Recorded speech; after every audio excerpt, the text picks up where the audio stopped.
Hi, and welcome to the Voice of Bold Business Radio. I'm your host, Jess Dewell of Red Direction. You are listening to The Importance of Transparency in Relationships. You may be wondering why I chose this, and maybe you're not wondering. You've listened to the show enough, you know I care about relationships deeply and how we show up as individuals and how we show up to hold a space for others. And inviting Lorraine to come be part of the show allows us to look at things that we don't normally look at, to go a little bit deeper into the reasons that we might do the things that we do and inadvertently think we're transparent when we're actually not, when we think we're building connection with another and we're actually not. And so I want you to stay tuned and enjoy this conversation. But first, I want to introduce you to Lorraine. Lorraine Reguly is an author, teacher, and blogger. She has written several articles and letters, which have been published in papers in Thunder Bay, Ontario, including the Argus, Lakehead University's newspaper. You will find links to her in the show notes, and I want you to make sure and check her out on Twitter and on Facebook and on LinkedIn, in addition to her website. You are listening to this program for a reason. We want to hear from you. We want to know what you think. You're already here. Make some notes. Use hashtag VBB Radio as you're listening whenever you choose to listen. Also, subscribe and rate this program. It's with your feedback that we can reach people with this information and that we know how to best serve you as your go-to leadership radio program. We will be right back after this. Welcome to the Voice of Bold Business, the show that provides everything smart leaders need to evaluate situations, build relationships, and create solutions. Jessica Dewell candidly talks about the skills necessary to build tenacity and do more with less. And now, here's Jessica. Lorraine, you and I met through a common connection, Max Ivy, our friend, the blind blogger. And so quick shout out to you, Max. Thank you for that, because this conversation I'm really excited about. I love meeting people that the people I meet know. And we had a really good conversation. One of the things I like to do when possible is to just have a 15-minute conversation so that we have the opportunity to get to know each other and create an awareness, and even if it's a little bit of familiarity, so that when we do come on the program and we do this, it's the best for everybody and the best that it can be. And so, Lorraine, you are joining us today from a nice, sunny, warm day, winter warm day, kind of like I am. A winter warm day, yes. Before we started, you had said, after answering some of the questions that you posed for the conversation today, that you had written a poem. And I'd like to start with that. Will you read us your poem? As I was thinking about our conversation that we're about to have, I ended up becoming inspired and I wrote a poem called One Day. You tell yourself, one day I will, you fill in the blank with whatever you want to do. For example, one day I will sit down and write my memoir. One day I will be happy. One day I will have no regrets. Make one day every day. Otherwise, one day will never come. So basically, I want people to think about what they're doing in their daily lives and to stop procrastinating and putting off their big dreams and goals and things that they want to accomplish, and start taking steps today so that one day is today, and your one day will be every single day of your life, so that when you die, you will have no regrets. Well, we're going to start right there with regret. What makes regret? It's not doing the things that you set out to do, not accomplishing your goals, and you end up feeling bad about it. What about the relationship side of things? When you look back and you regret the way a relationship turned out? When I was living away from home teaching high school math and English down in Fort Francis, I had planned a trip, and I had planned this trip for months and months and months. And it was during the March break, and I had intended on sending my son home to Thunder Bay to be taken care of by my mom and my dad and family. And while I was on my trip, Well, a couple of days before I was scheduled to leave, my grandmother passed away. And she had been old and living in a nursing home with not quite all of her faculties there, because I mean, she had fallen and hit her head, so she suffered some brain damage. And I mean, the person my grandma was towards the end of her life was not the grandma that I grew up knowing. And I had already basically made my peace with her. I had moved away, and she wasn't a big part of my life anymore. But my mom still was. And, my mom's a very, very good friend of mine.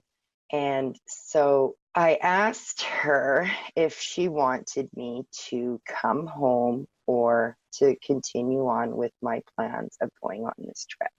She told me to do whatever I wanted. She didn't want to influence my decision. Well, I went ahead with my trip and I sent my son home as planned.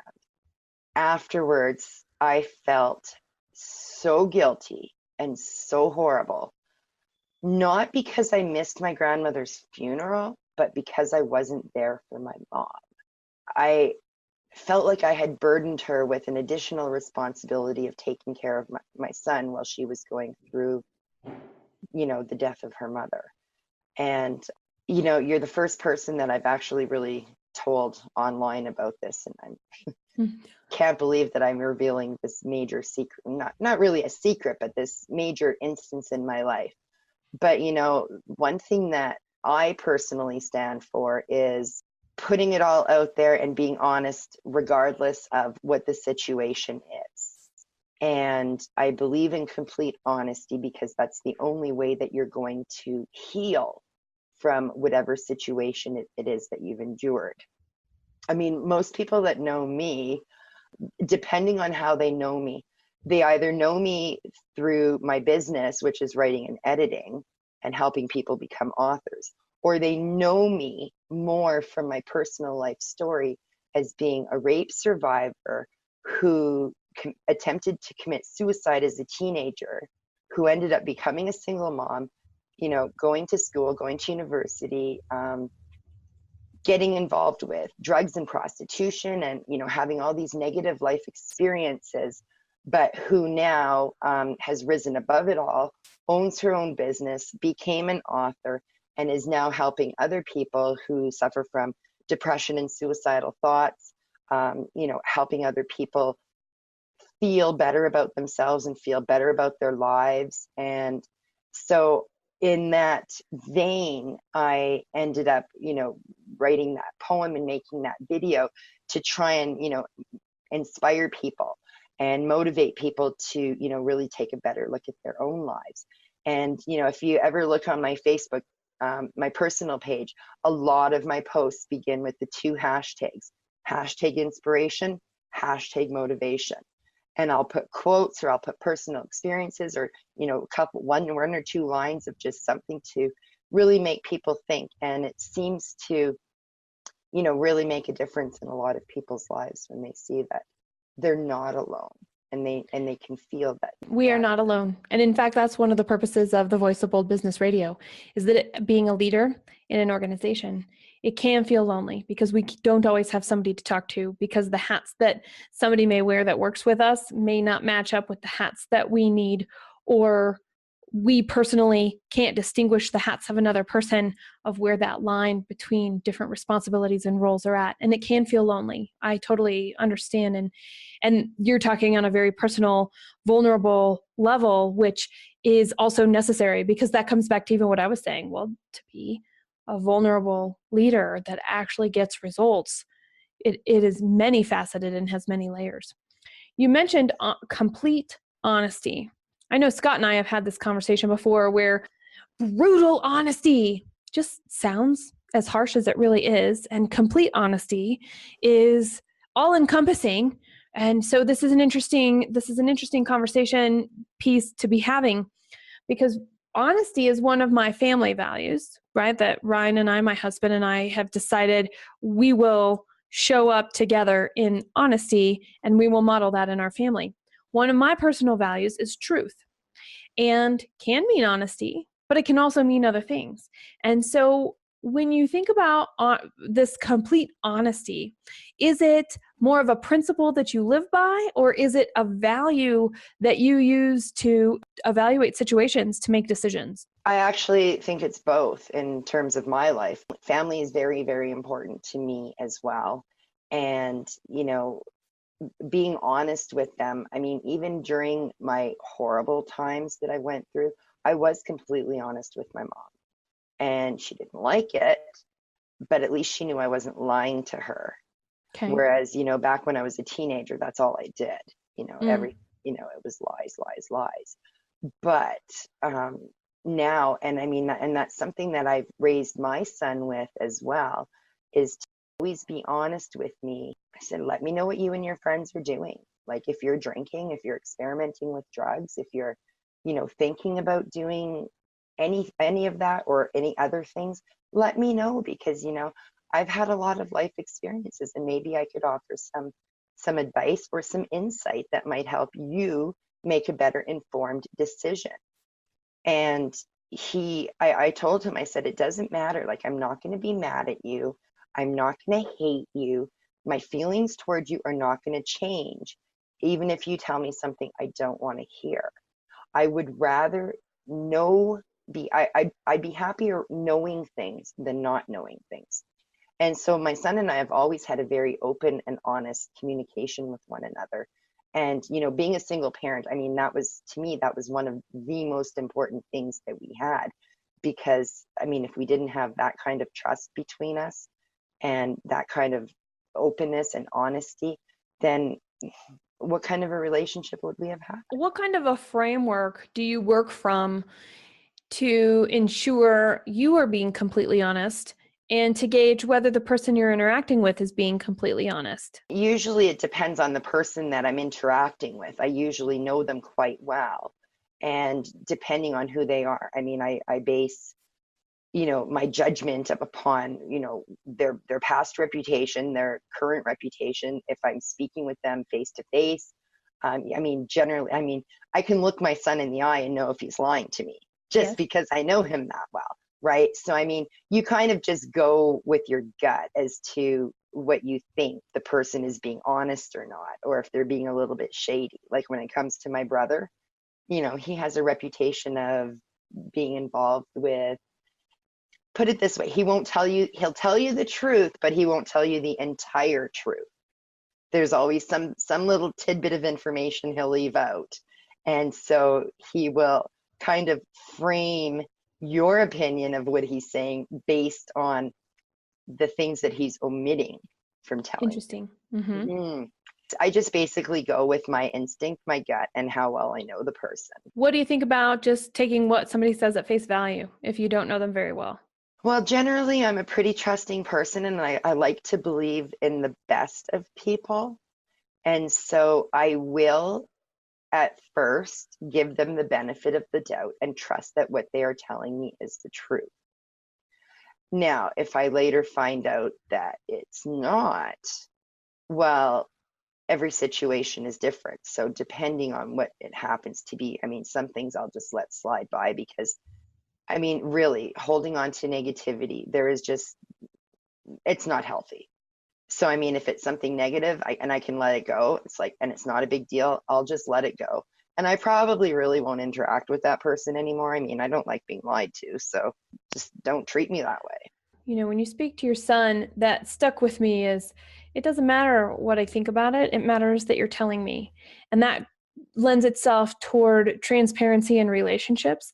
It also lends itself to an emotional intelligence that is pretty high, in the sense that at the point we can listen without judgment, to just listen to listen, we can create a deeper connection, which allows for more transparency. And it also allows for teaching of life lessons, depending on what the situation is. So, for example, going back to my son, there was a time where he was staying over at his friend's house, and he had called me up, and it was, I don't know, it was about 11 or 12 o'clock at night.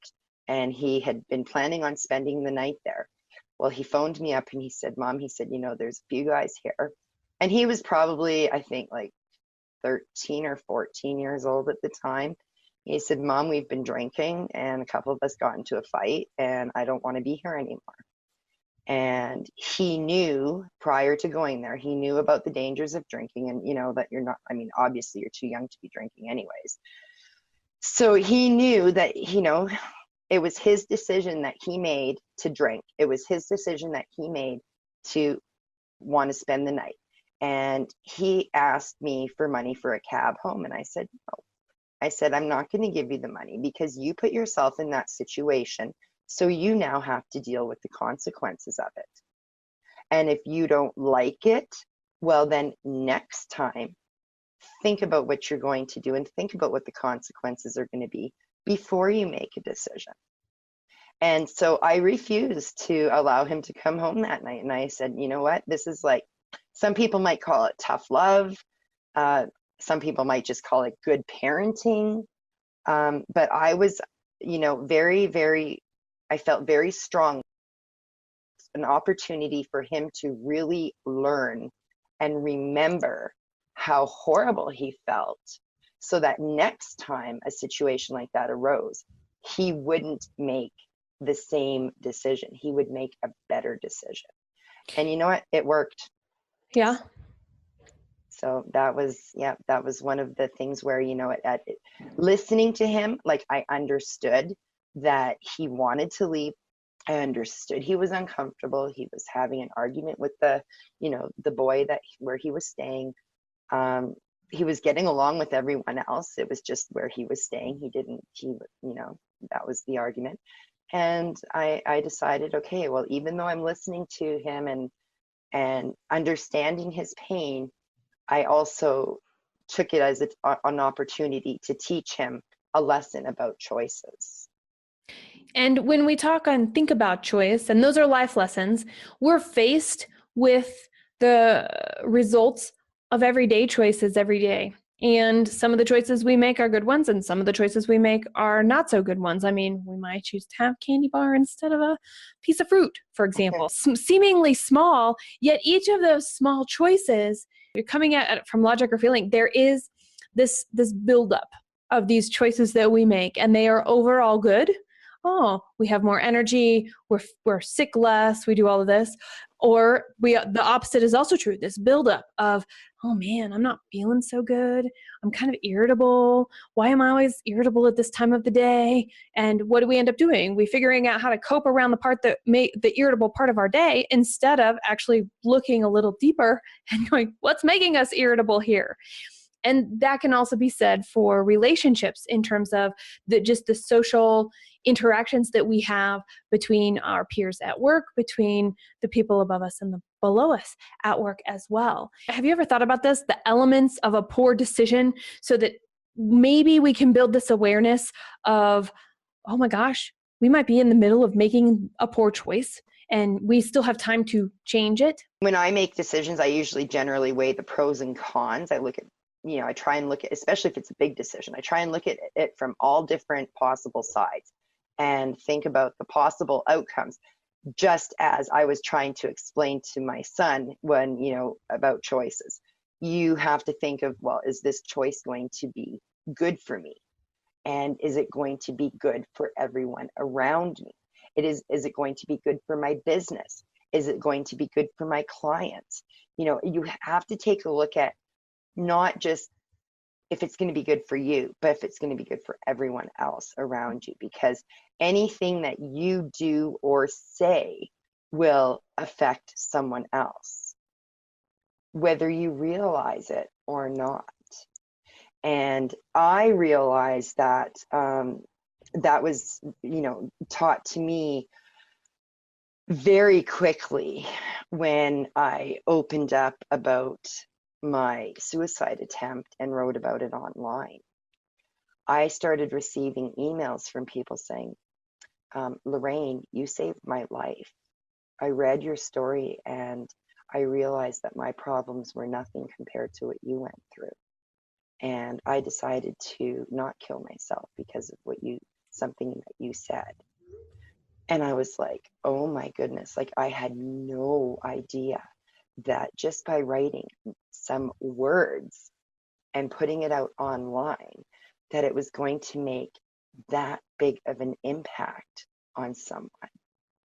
And that really made me think that, it's really true, because I mean, even just think about walking down the street one day, some people will smile at you. Some people kind of look like, like grumpy, like, don't even look at me, don't talk to me, like, I don't know you, so stay away from me. But some people, if you give them a nice, friendly smile, they could be having the worst day possible. And just by having that simple gesture made to them, knowing that, what, there is, there's some goodness in this world, that could make all the difference in their day right there. Or even saying, to one of your friends, or even posting something on Facebook, online, or, saying anything, that positivity will have such a positive effect on other people that you might actually be having that big of an impact where you actually could be saving someone's life. The things that we say and do have more of an impact on other people than we actually really realize. I'm thinking about this and this concept of impact and the pros and the cons. I have a personal mantra that I have created for our household. Ryan and I decided we needed to come up with this. And it's something that I can live my whole life by as an individual. And I say it on the show a lot. I make choices that are kind and compassionate to myself and others.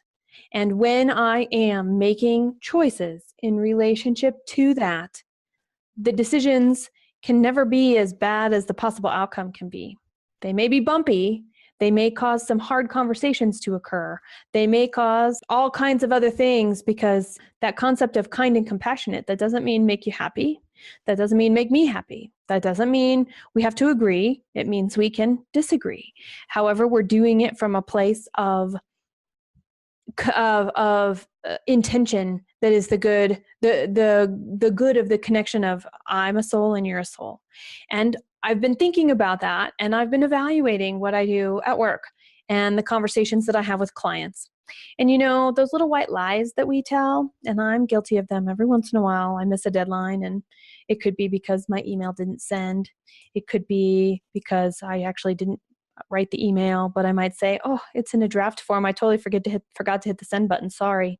That little white lie is actually the first brick in a wall that could be built. And the whole purpose of transparency in relationships is that I can just say, I totally didn't do that. And I'm sorry. And, if I lose the account over that, well, there's other problems besides that, for example.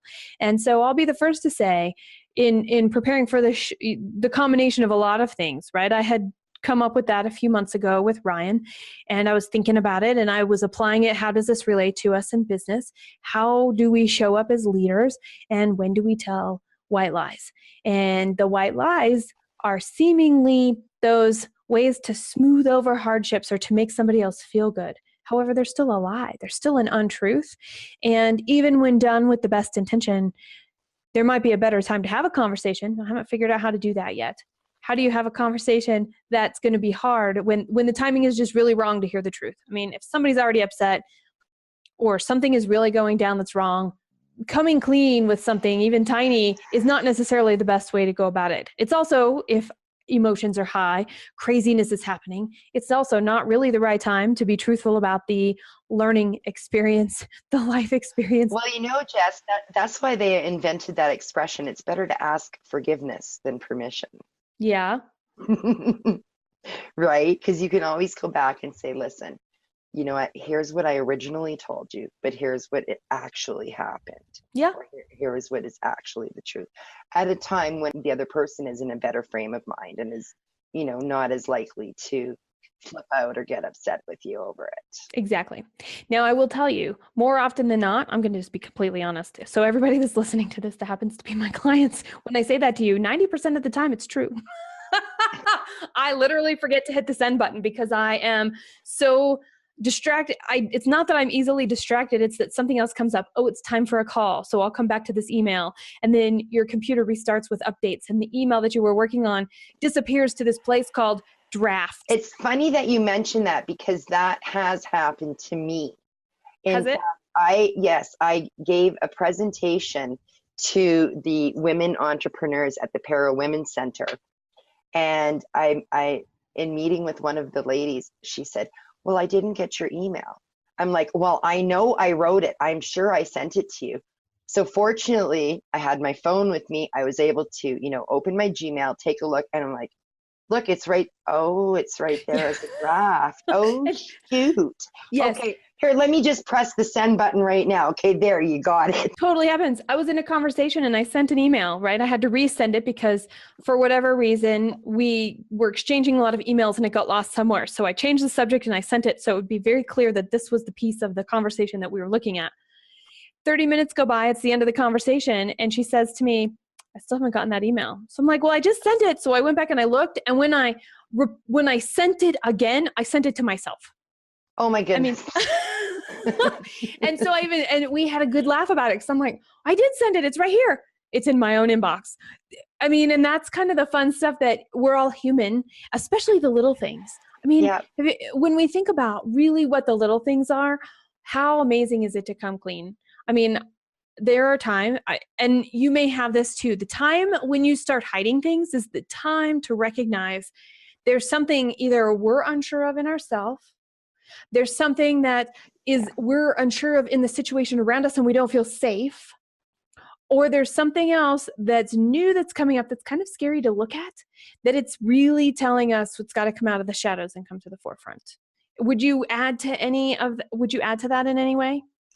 Yeah, obviously, if the moment that you do start telling, multiple white lies, as you would call them, or, not revealing the entire truth, there's obviously some kind of issue that needs to be addressed. And we can see it in others, can't we? Yes. I mean, we've all been there where we've not told the truth. And like you said, you can tell when your son is lying. I can tell when people are not being forthcoming with me. I don't know if it's a lie. I don't know if it's an omission. I don't know if it's just what's the right thing to share here. I'm going to ask you this because I can, and because I know a little bit of your story. I know you've gone through addiction. So when somebody notices this lack of truth, this lack of transparency, this closed off, reserved, this is a different thing, and it's building and it's more often. Was there something that you wished somebody had said to you or that they had pointed out? When it comes to addiction, it doesn't matter if 100 people say 100 different things to you. Yeah. If you are addicted to something, all your mind is thinking about is that addiction. Is if it's the drug, you want the drug, and you will do anything in your power to get that drug. If it's gambling, you will do anything to get more money to gamble. If it's drinking, you will do anything to get more money to get alcohol. Whatever the addiction happens to be, it rules you until you take ownership of it, until you realize that you want help. You could have 100 people ready and willing to help you, but until you want that help, it ain't gonna happen. No way, no how. Okay, I'm going to go back to everyday things. This could be being addicted to your screen. When you have 5 minutes, what's the first thing you do on your phone? Do you pull out your phone? And then what's the first part two is, what are you doing on that phone when you've got 5 minutes versus pulling out a book versus sitting and looking at the scenery around you? Is there something else there? And we have these things that seem every day. I know people who will, and by the way, this is a past me that I'm going to include in this example. Oh, people learn so much about us when we talk about stuff like this, don't they, Lorraine? Is that there is a period of time where I would hide eating sweets because I was ashamed. So anywhere that there's shame and ashamed, this would be the case. So I would eat candy in my car before dinner on my way home from, work, or I would sneak a little bit of the Halloween candy when it was Halloween time, or Easter candy. And one of the things was, you know what? I was like, what is this? And when I really looked at it, you want to know what it was? This is a very recent revelation. I used to just think that I had this sweet tooth and I'm sugar addicted, which is probably true, in the sense that if it's white and if it's sweet and if it tastes good, I don't care. Come, how big the wall or the obstacle is, I will get there. Right? There's that piece. But the other part of that was when you look at that habit, right? So and this is a simplification of addiction, but nonetheless, this bad habit, what was I looking for and what was I thinking about? And that was that the candy didn't taste good in the grand scheme of things. I associated candy with the feel good of a different action, and that was going to the store and making a human connection to get said candy because it's cheap, it's quick, it's easy. And so I was, for whatever reason, when I buy candy or sweets, it has nothing to do with the candy and the sweets. It has to do with the need for human connection. And when I found that out, I went, oh. And then I cried because I'm like, how can I have these amazing relationships. And then I realized I'm not showing up apparently in those relationships. So what does that look like to actually show up and be all in when you decide to be, Lorraine? Oh, you have to be totally present in the moment. Mm-hmm. I mean, I would think like when you said that, all I could think about was Max and how he's always saying how, like, I show up every day. I do the work. I show up every day. And he does. Well, first of all, he is a huge inspiration for me personally. He actually walks his talk. He doesn't just talk the talk. He lives it. He walks his talk. And, he is completely present and in the moment. I used to wonder if it was because he was blind that he kind of had to be in the moment. And then I thought, no, you know what? It's not that, because whether you can see or whether you can't see, whatever level of vision it is that you have, everyone's capable of daydreaming, and their mind wanders off. Sometimes you're listening to a podcast, right? And you think, oh, okay, well, these people are, they haven't impacted me, and I'm starting to think of this now. And then you miss, oh, shoot, what were they saying just now? And you have to kind of go back and replay it because your mind did wander off. So being present and in the moment, it actually takes a little bit of work. A lot of work. Like, yes, in some cases, a lot of work. You have to focus on what is going on in that moment.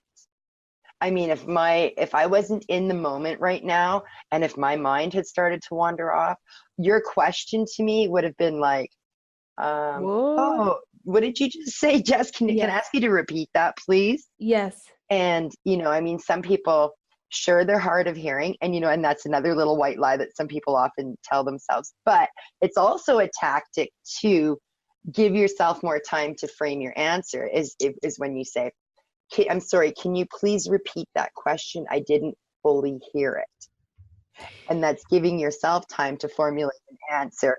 Isn't that great? Yeah.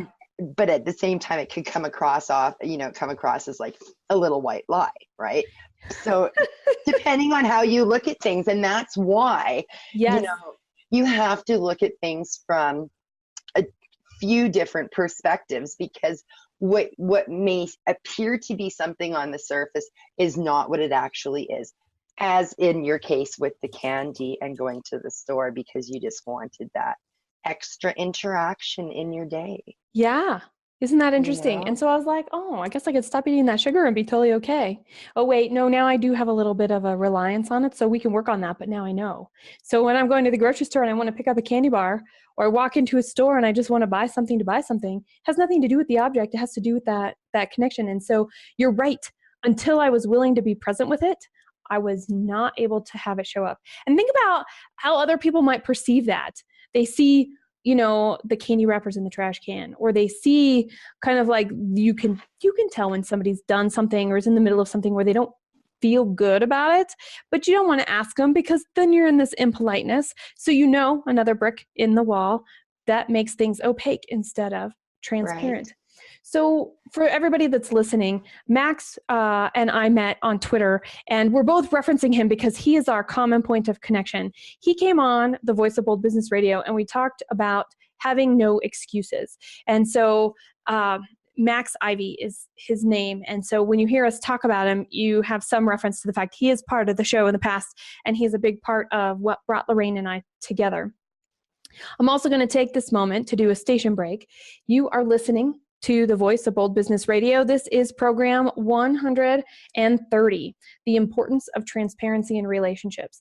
As you're listening, Use hashtag VBB Radio and tell us what you think. We want the feedback. We also want you to go to iTunes and to YouTube and subscribe and give us feedback there as well, because when you are impacted and influenced by what you hear on this show, we want to make sure others who are looking for the same information have that opportunity as well. We are here to serve this personal development movement for the leader within every single one of us.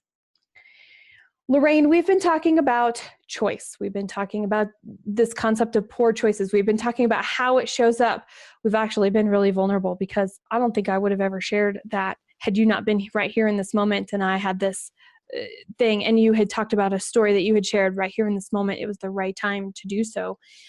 And is there a time, I mean, looking back, hindsight being 2020, and we've also mentioned regret a little bit, is there a time that you didn't share about something going on in your life, that it turned around and it really bit you in the butt?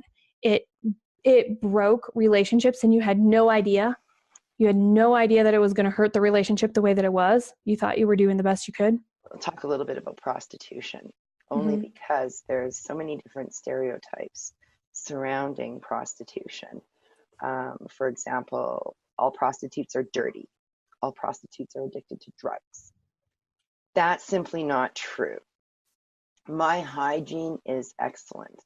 I have never had a disease in my life. I was never a junkie, even though I, at one point, or a couple of points, did do drugs. I was never a needle user or anything like that. During those times, I revealed to certain people what I was doing. And I remember when I told my best friend, she no longer wanted to have anything to do with me. Meanwhile, I was basically just struggling to survive as a single parent, living on welfare at the time, trying to make a few extra dollars to make ends meet. But she couldn't understand that because, she lived with her parents and she had always had everything handed to her on a silver platter. And so because of our just general backgrounds, she couldn't understand that. And for whatever reason, and I'm thinking it's the stereotypes of it all, she just decided she didn't want to have any kind of further friendship with me. So that really hurt. And so I tried to not tell people, what was going on. I tried to withhold the truth. And I think that in the instance of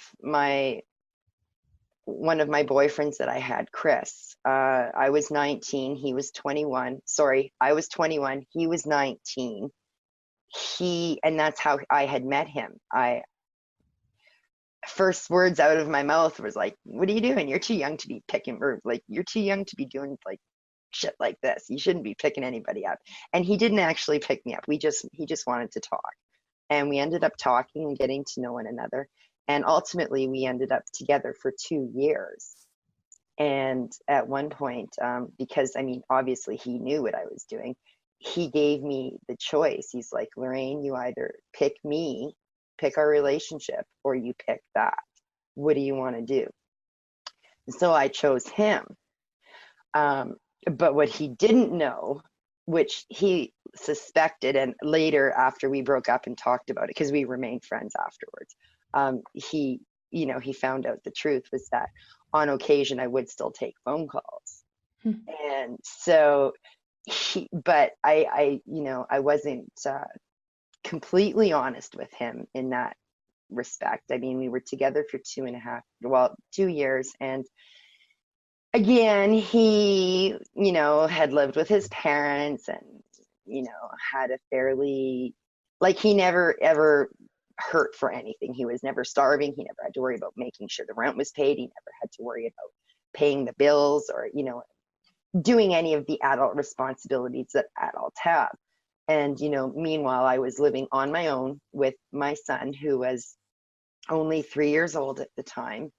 And, trying to make sure our rent was paid. I was going to school, trying to make sure we had, food for every single meal of every single day. Make sure my son had clothes, make sure he had toys, make sure, that anything that involved money that we had. And it was, because nobody likes to do without. And, there was some instances where we actually did have to do without, but we survived, we made it through. And it was just a lot easier when we did have, some extra money coming in. And so Mhm. I don't know if that really answers your question. I know I kind of got sidetracked, and, my mind kind of goes off on tangents when I'm telling stories, but it just kind of shows that it just really depends on the situation, Mhm. and So it's sometimes it works out and sometimes it doesn't. And truth right, can be hard. and I mean, like Chris and I today, to this day, we are still friends. And I mean, I'm 46 now and he's 21. So I mean, like, we're talking 25 years. Mhm. So even though I told him those little white lies way back when we were together in a relationship, we still have maintained a friendship where, I know now that I can tell him absolutely anything, 100% true, Mhm. no hiding nothing. And he is going to continue to love and accept me for who I am because he knows the real me, and that's it. Mhm. I'm thinking about support systems. Prior to him, did you have a support system? I mean, doing all the things, raising a son, being a single No, parent, trying to put food on the table, going to school, you said, and working. You I did had not no have support. support. I had no support from my friends, my family, from anyone. Looking back, was there something you could have done differently to get the support? Was it because you didn't ask? Was it because people had decided that you needed your own version of tough love? Was it something else? You know what? Honestly, I don't know because Okay. my mom, like my son is half Spanish, so he's quite dark. And when I was pregnant, my mom had said, like, I hope you're prepared to raise a black baby. And I'm like, you know what? It doesn't matter what color skin he has. He's my baby. I'm gonna love him if he's purple, pink, or green. Like, I don't care. And I had very little support in terms of family support, although on occasion, and I would say occasion like maybe once a month, my mom might babysit him for an evening. Um, in terms of any kind of support, like going grocery shopping or, having like physical support, like being someone to take me because I didn't have a car. So someone to take me grocery shopping and help me carry all the bags of groceries home and things like that. I mean, I did it all myself. I ended up, either taking the bus there and taking a cab home, um, relying on some friends with vehicles on occasion. And I mean, I'm in the same boat now, even because I still don't have a vehicle. And I like to joke, I had a kid instead of a car, because cars are, like very expensive to run and maintain over Yes. years. And so are children. And so I Yes. always, say, I had a kid instead of a car. And, but yeah, I mean, there's the support that I did receive when I was going to school. I had a lot of moral support from my teacher that I had. One of my main teachers, her name was Pat, and so and in fact, it was Pat that ended up recognizing that something had happened to me, because she was a counselor who chose a second career as a teacher. So, with her previous experience in education and counseling, she took me aside one day and she asked me, Lorraine, did you suffer some kind of an abuse or trauma that's affecting you? And I was just floored. I couldn't believe that she knew. And I said, Mhm. yes. I said, I was raped when I was 14. And she said, you never got counseling for that. And I said, no, I didn't. She says, well, you need to. And I said, yeah, probably. Yeah. And so it was her that ended up pushing me towards getting counseling and basically starting my healing process. So, when you talk about support, there's different kinds of support that's out there. I mean, a simple thing is, giving someone a ride and helping them with their groceries is one kind of support. Financial support is another. Moral support is another. And, the moral support usually, well, in my case, in that particular case with Pat asking me about, my past, that was the best thing that could have happened to me, because that led me to my path of healing. And I did subsequently go to my doctor, get a referral to go see a counselor and get counseling, and started that whole long process You took of action. healing and taking action. Yeah. And so, I mean, I think everything happens for a reason, and the way that everything kind of worked out for the best. And I mean, I know that now, and like you say, hindsight's 2020. And I always used to wonder, like, why is this going on? Mhm. Why did that happen to me? Well, 31 years later, 32 years later, I now know why. Because now I'm helping other people Mhm. um, give voice to what happened to them. And the whole hashtag Me Too movement, that's having a lot, a huge impact on so many people, men and women. It's not just women who suffer abuse, men suffer as well. Yes. On an international level now, people are coming forward. They're talking about what's going on. They're starting their healing processes. And it's just the best movement of this decade, as far as I'm concerned. We all require support of some kind in our life. And sometimes it's there and we don't recognize it. And sometimes it's up to us to take the action to build and take it step by step. So for the people who are like, oh, I don't have support, or I know I don't have support in whatever area that's Right. in, do you have a couple of pointers or tips that you could give to people to say, here's at least a starting point to explore, and other stuff will become clear later? There are a lot of easy steps that you can take immediately. First of all, you can ask for help from your friends and your family. I mean, that's kind of the obvious thing, but it's sometimes not so obvious to some people, and it's sometimes really hard to do. But you can start a dialogue with a family or friend member. And another place is to go to your doctor, if depending on what kind of support you need. In my case, I needed counseling, and so I went to my doctor for a referral. Easier things that you could even do are just join Facebook groups, or send somebody a message. I find there's more security if you can hide behind your screen and not have to actually face a person face to face.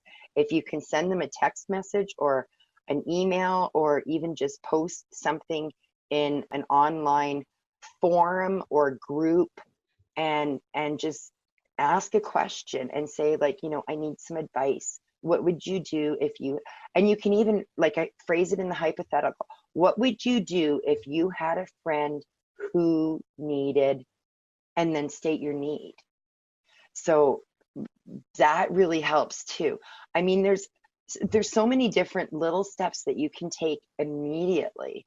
You can search Google for, what kind of support group that you're looking for.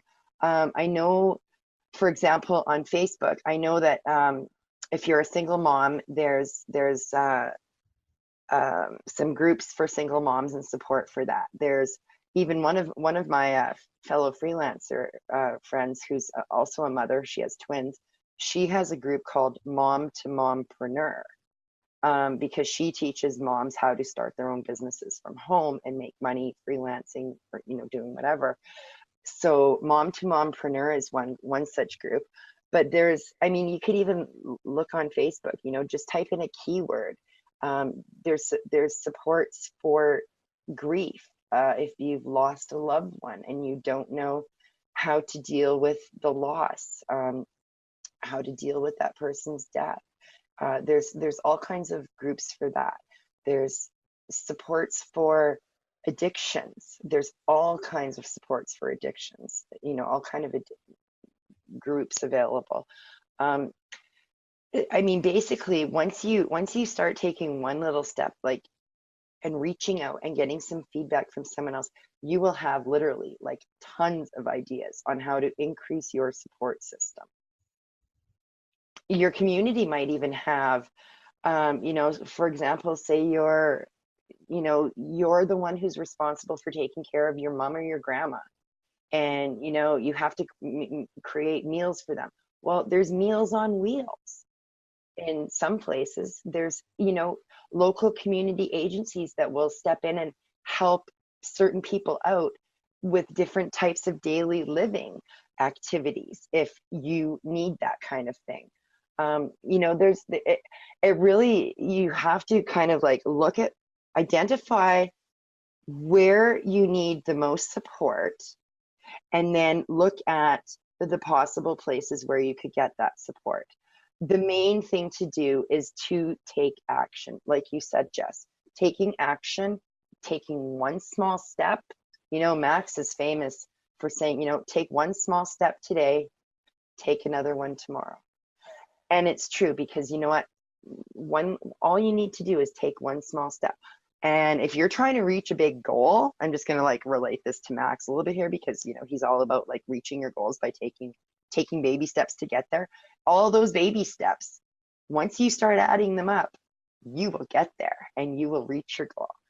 He is one of the most successful people I know online with all his businesses and everything else. So yeah, that's good advice. Yes. You were saying, where do I need the support? And I would say, can we put it around a goal? Is my goal to lose weight? Is my goal to get promoted? Is my goal to start my own business? Is my goal to reduce turnover in my department? Is my goal to find more mindfulness? Whatever that is. And that in itself, a well-defined goal, will actually be able to, we can hold it up to our life and go, who can help me here? And where we have people, we've got the beginning of a support. And where we don't have people, we now have all of the suggestions and resources that you were just sharing to be able to put this into, to make that step forward. And that's a really good point too about goals, because you can have an idea, just from a business perspective. You could be sitting at home and you could think, well, I want to create an online course. I have some social media following. This is where I'm at. What do I need to do? How do I get to my goal? And just by identifying the lack of support, you can say, okay, well, this is what I need. This is the information I need. These are the people I need. And you can just go out and get them. But you do have to have that goal specifically identified or written out, and know what it is. And so once you have that, you can pretty much do anything. And and that's the beauty of the age that we live in now, with all the technology that's available. And it's right at our fingertips, literally at our fingertips. Our phones are never more than a foot or two away from us. If they even get that far for some people. Right. Right. Most of us now have a laptop or a computer or a tablet or some kind of a device where we can access that information. I tell people now, anyone can become an author, because that's something that I do, is I help other people become authors. I became one myself. I've helped Max with all 3 of his books. I'll be helping him with his other ones in the future.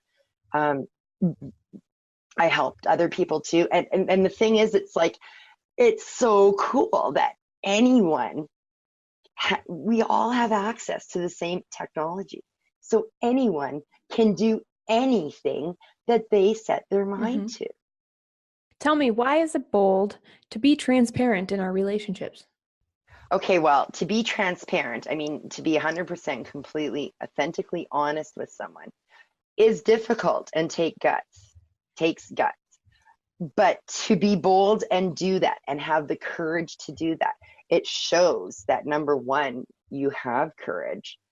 Number 2, you want to change. You want everything to be the best it could possibly be. Because otherwise, if you didn't, you'd just be hiding and lying and everything else, right? But if you want success, you want it to be the best it could possibly be. It's really important, in order to reach those goals that you have, in order to make your clients feel valued and needed and wanted and appreciated. Cultivate these feelings of goodness in others. And I think that's why we really do need to be 100% and completely authentic. at all times because it's empowering to others. We talked about honesty. We talked about the fact that preparing for this program made Lorraine have inspiration to write a poem and to make a video about it. We talked about the times and how things show up when we're not authentic and people can hear us, the bricks in the wall that actually make an opaqueness, a barrier between us and another person, because we can all feel it, but sometimes we don't know the reasons why. We don't know if we're the ones causing it. We don't know if we're the ones receiving it. And we ended in a very strong note of empowerment and, most importantly, support, or the lack thereof, and the things that we can do because we control our own action to take the conversation where it needs to go with the people that we need, because we have a goal and we know and are learning along the way what we need to get there. You will find all of the program notes for this at voiceofboldbusiness.com/P130. That's voiceofboldbusiness.com/P for program 130. You can also search the importance of transparency in relationships. Remember, leave us some feedback. Tell us what you think. You can find us on Twitter. You can find us on iTunes and iHeartRadio and YouTube, in addition to several other platforms. You can also email us, radio@Red Direction. Listen in where podcasts are sold. Share your story and your experience around relationships and telling the truth and being honest in those relationships. It's the conversations that we have today, leader to leader, peer to peer, person to person, that defines what being an effective leader is and means right now in this world. And I want to know from you, do you prioritize transparency in your relationships?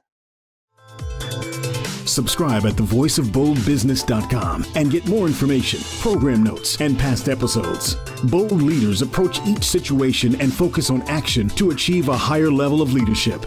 Jessica Dewell, your business advocate, is the host of the Voice of Bold Business Radio. Thank you for joining us.